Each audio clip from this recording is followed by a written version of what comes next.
পৃথিবীটা সত্যিই খুব সুন্দর। এই সুন্দর পৃথিবী ছেড়ে কেউ সহজে চলে যেতে চায় না। পরিবার, বন্ধু, প্রিয় মানুষ সবার সঙ্গেই মানুষ বেঁচে থাকতে চায়। হাসি, কান্না, সুখ, দুঃখ মিলিয়েই জীবন। তাই মানুষের মনে সবসময় একটা চাওয়া থাকে, আরও কিছুদিন যদি বাঁচা যেত, আরও কিছু সময় যদি প্রিয় মানুষদের সঙ্গে কাটানো যেত। মানুষের এই চাওয়ার মধ্যেই আশার বাণী শুনিয়েছেন বিজ্ঞানীরা। বিশ্বের অন্যতম শীর্ষ জিনতত্ত্ববিদ স্টিভ হরভাত বলেছেন, ভবিষ্যতে মানুষের আয়ু ১৫০ বছর পর্যন্ত হতে পারে। আধুনিক জীববিজ্ঞান ও পুনর্যৌবন নিয়ে গবেষণায় যে অগ্রগতি হচ্ছে তার উপর ভর করেই মূলত তিনি এই কথা বলেছেন। যদিও ঠিক কবে এটি সম্ভব হবে সে বিষয়ে এখনই নিশ্চিত করে কিছু বলা যাচ্ছে না।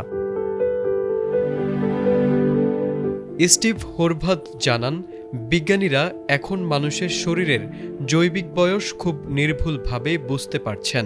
অনেক সময় আমাদের বয়স কাগজে একরকম হলেও শরীরের ভেতরের বয়স ভিন্ন হতে পারে। এই জৈবিক বয়স বোঝার মাধ্যমেই বিজ্ঞানীরা জানতে পারছেন মানুষ কেন দ্রুত বুড়িয়ে যায় এবং কিভাবে সেই প্রক্রিয়া ধীর করা যায়। তিনি আরও বলেন, এখন গবেষণা শুধু বয়সজনিত রোগ সারানোর মধ্যেই সীমাবদ্ধ নেই। বিজ্ঞানীরা চেষ্টা করছেন বার্ধক্যকেই ধীর করে দেওয়া যায় কিনা, এমনকি কখনো কখনো সেটিকে কিছুটা উল্টো দিকে ফেরানো সম্ভব কিনা সেটাও খতিয়ে দেখছেন। তবে কোনো চিকিৎসা সত্যি আয়ু বাড়াচ্ছে কিনা তা বুঝতে হলে সঠিকভাবে বার্ধক্য পরিমাপ করা খুব জরুরি। বিশেষজ্ঞদের মতে এই গবেষণাগুলো একদিন মানুষের জীবন নিয়ে আমাদের ভাবনাই বদলে দেবে। হয়তো মানুষ শুধু বেশি দিন বাঁচবে না, ভালোভাবে বাঁচবেও।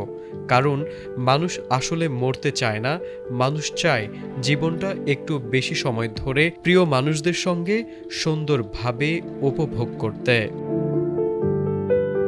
তারেক আজিজ, এটিএন বাংলা।